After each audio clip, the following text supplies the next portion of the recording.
सभी का हमारे YouTube channel think smart study परिवार में बहुत बहुत स्वागत है। दोस्तों, आप सभी स्वस्थ होंगे ऐसी मेरी विशेष ऐसी मेरी मनोकामनाएं हैं। हम संविधान सभा के बारे में चर्चाएं कर रहे थे। संविधान सभा का किस तरह से गठन होगा, कौन कौन से आयोग आए, कौन कौन सी अब तक सिफारिशें आई। तो हम 1894 से इसकी शुरुआत की थी हमने। उसके बाद महात्मा गांधी, कांग्रेस, एमएन रॉय, अगस्त प्रस्ताव, क्रिप्स मिशंस, और उसके बाद में हम आ पहुंचे थे कैबिनेट मिशन तक। कैबिनेट मिशन ने मुस्लिम लीग और कांग्रेस के बीच सुलह कराने का काफ़ी प्रयास किया। उसके लिए उन्होंने शिमला में एक कॉन्फ्रेंस की, लेकिन बात नहीं बन पाई। दोनों के बीच वैचारिक मतभेद ज़्यादा हो जाने के कारण उन दोनों के बीच किसी तरह की कोई सुलह नहीं हो पाई। परंतु ब्रिटिश सरकार पे जो यहाँ पे ब्रिटिश सरकार थी, उसके ऊपर ये दबाव था कि जून 1948 से पहले भारत को क्या करना है, स्वतंत्र करना है। तो कैबिनेट मिशन को डिसाइड करना था कि भारत में किस तरह की सरकार होगी, किस तरह से यहाँ का संविधान का निर्माण किया जाएगा, वो सब डिसाइड कैबिनेट मिशन को करना था। तो कैबिनेट मिशन ने सिफारिशें दी और उन्होंने दो तरह की सिफारिशें दी। पहली सिफारिश में उन्होंने कहा कि संघीय व्यवस्था होगी, शासन व्यवस्था संघीय व्यवस्था होगी, और दूसरी में उन्होंने कहा कि जो संविधान सभा का जो गठन किया जाएगा उससे संबंधित सिफारिशें उन्होंने दी।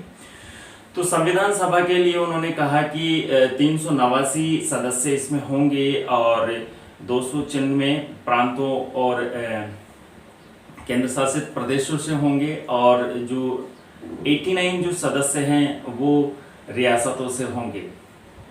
लेकिन उसके बाद जब इन्होंने सिफारिशें दी तो सिफारिशें देने के बावजूद भी बात नहीं बन पाई। तो ऐसी स्थिति में काफ़ी कशमकश हुई और कैबिनेट मिशन ने काफ़ी प्रयास किया। अंततः 6 जून 1946 को मुस्लिम लीग ने स्वीकृति दे दी और 25 जून 1946 को कांग्रेस ने भी इसको एक्सेप्ट कर लिया। उसके बाद में चुनाव की आवश्यकता थी।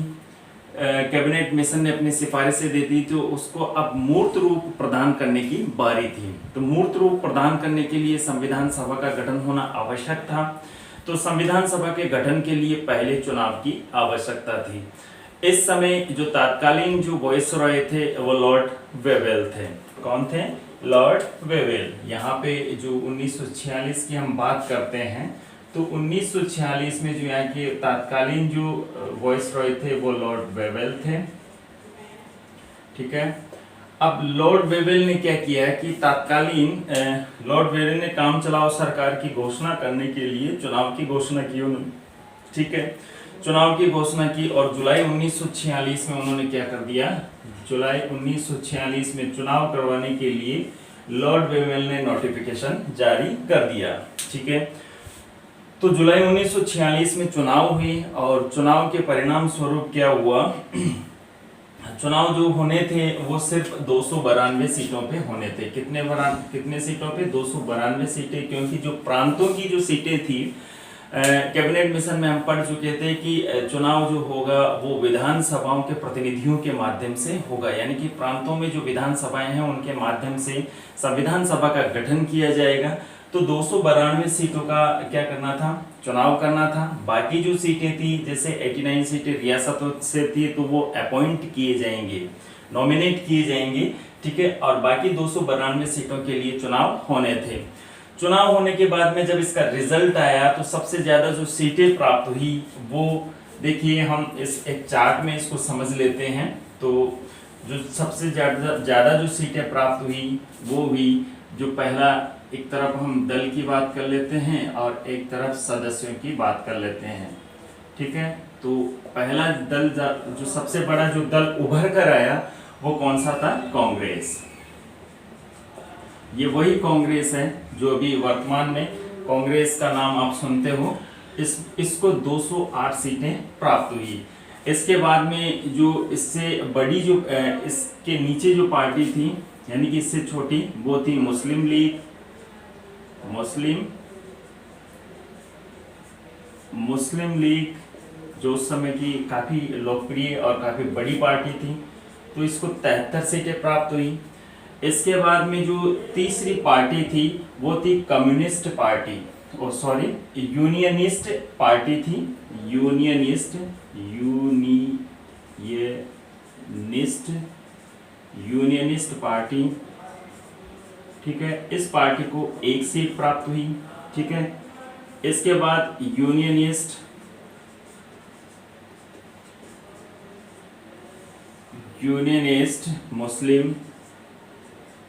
मुस्लिम पार्टी थी। यूनियनिस्ट मुस्लिम, इसको भी 1 सीट प्राप्त हुई। इसके बाद में यूनियनिस्ट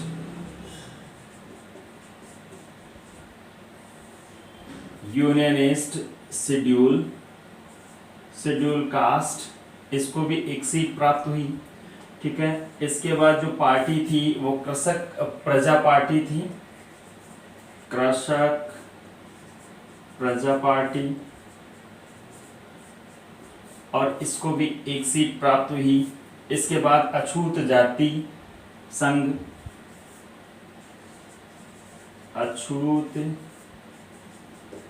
संघ, इनको भी 1 सीट प्राप्त हुई। इसके बाद जो थी सिख पार्टी थी, यानी कि सिखों का एक समुदाय था, उसके लिए भी एक सीट प्राप्त हुई। इसके बाद कम्युनिस्ट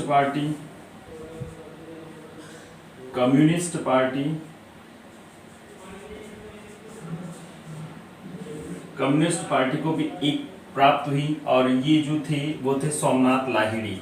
कम्युनिस्ट पार्टी से जो थे वो सोमनाथ लाहिड़ी थे, जो देश के आज़ाद होने के बाद जो पुनर्चुनाव हुए उनमें ये चुनाव हार गए थे कम्युनिस्ट पार्टी। और जो अंतिम जो डिवाइडेशन है वो है निर्दलीय पार्टियों की हम बात करते हैं। तो निर्दलीय जो सदस्य आए थे वो टोटल 8 सदस्य आए थे।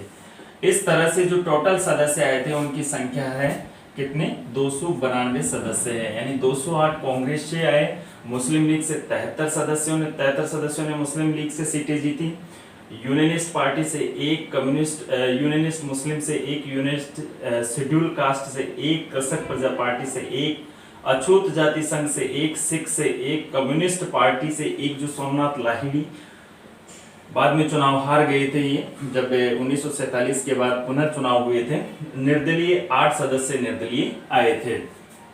अब साहब ये स्थिति आ गई, यहाँ से इतने सदस्य यानी कि 292 सदस्यों का क्या हो गया, चुनाव हो गया।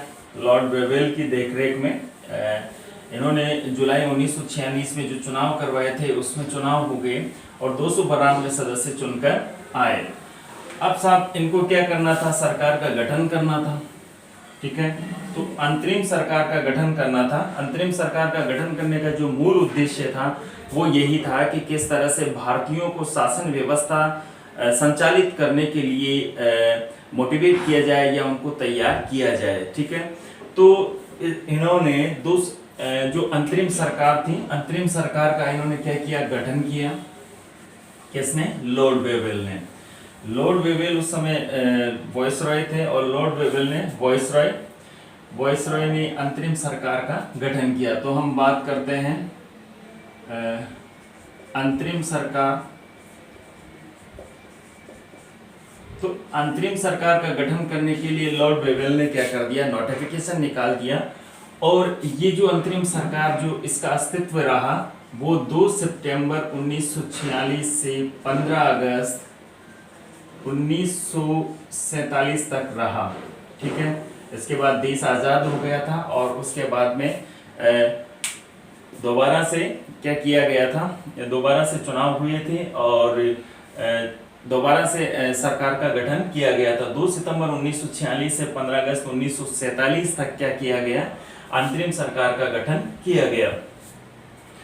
अब इसमें जो टोटल सदस्य थे, इसमें अंतरिम सरकार में जो टोटल सदस्य थे वो 14 सदस्य थे। इसमें से 9 कांग्रेस से और 5 मुस्लिम लीग से शामिल थे, ठीक है। अब हम बात कर लेते हैं जो अंतरिम सरकार थी जिसका अध्यक्ष कौन था, अध्यक्ष गवर्नर होता था, यानी कि वॉइसरॉय ही इसका अध्यक्ष होता था, यानी कि वॉइसरॉय की देखरेख में ही इसकी शासन व्यवस्थाएं क्या होती थी, संचालित होती थी। अब हम बात करते हैं आगे, इसमें जो 14 सदस्य थे, अध्यक्ष 14 सदस्य के बाहर था, ठीक है। अध्यक्ष वाइसरॉय इसका अध्यक्ष होता था, और अंतरिम सरकार में जो शामिल करने वाले जो सदस्य थे वो 14 सदस्य थे। उनमें से 9 कांग्रेस से थे और 5 क्या थे, मुस्लिम लीग से थे। हालांकि स्टार्टिंग में 12 सदस्य ही थे, उसके बाद में 3 सदस्य और मुस्लिम लीग से शामिल हुए थे। तो हम सबके बारे में एक एक करके हम जान लेते हैं कि कौन कौन वो सदस्य थे, ठीक है।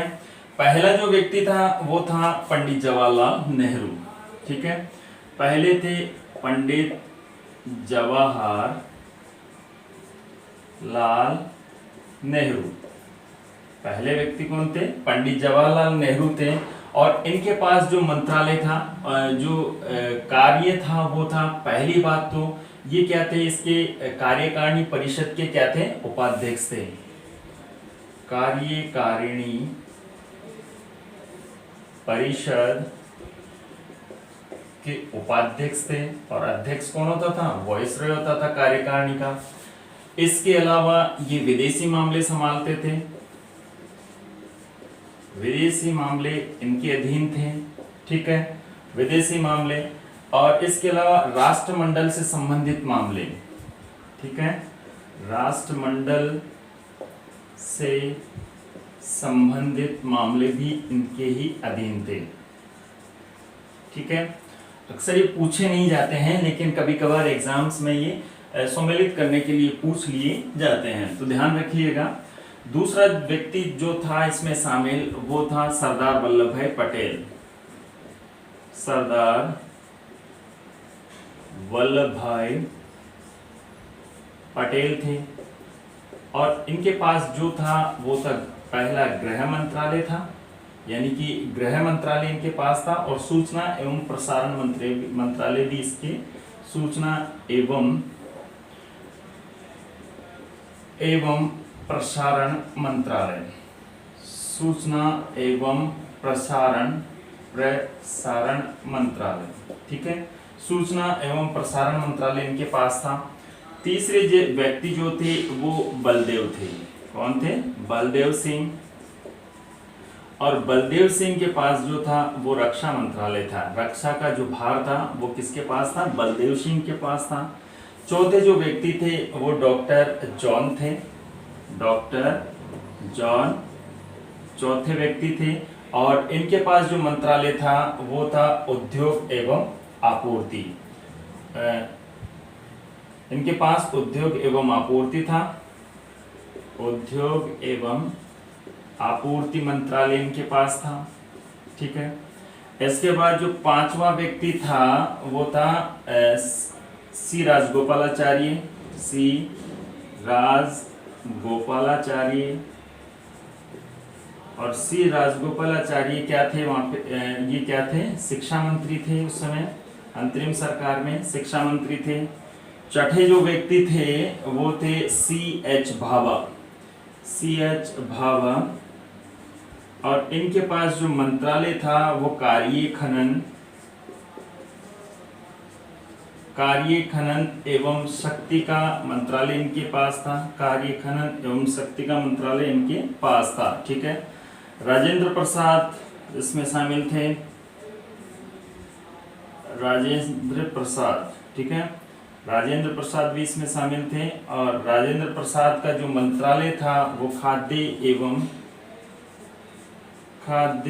एवं कृषि मंत्रालय इनके पास था, ठीक है। आठवां जो सदस्य था वो था कौन, अशफाक अली, आसफ अली था, आसफ अली। और इनके पास जो मंत्रालय था वो था रेलवे मंत्रालय इनके पास था, ठीक है। यानी कि पहला जो व्यक्ति था पंडित जवाहरलाल नेहरू कार्यकारिणी परिषद के उपाध्यक्ष थे, विदेशी मामले राष्ट्रमंडल से संबंधित मामले इनके पास थे।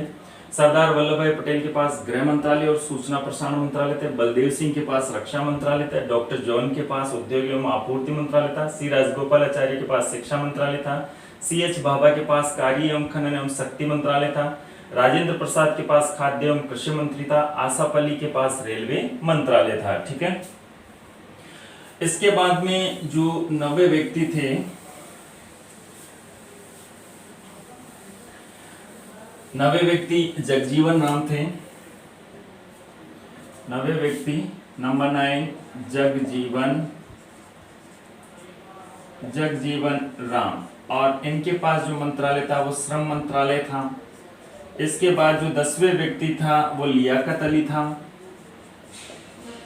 लियाकत अली, और इनके पास जो था वो वित्त मंत्रालय था। 11वें जो व्यक्ति थे वो अब्दुल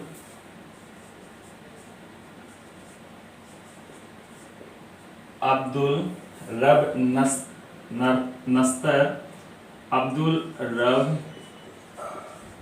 नस्तर थे, और इनके पास जो मंत्रालय था वो संचार मंत्रालय इनके पास था। ठीक है, 12वें जो व्यक्ति थे टीटी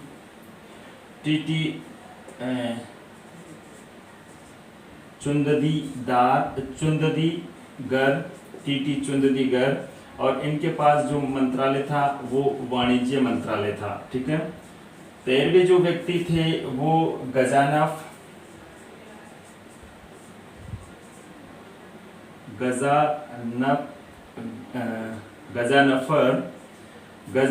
अली खान थे, और इनके पास जो मंत्रालय था वो स्वास्थ्य मंत्रालय इनके पास था। और जोगेंद्र नाथ मंडल,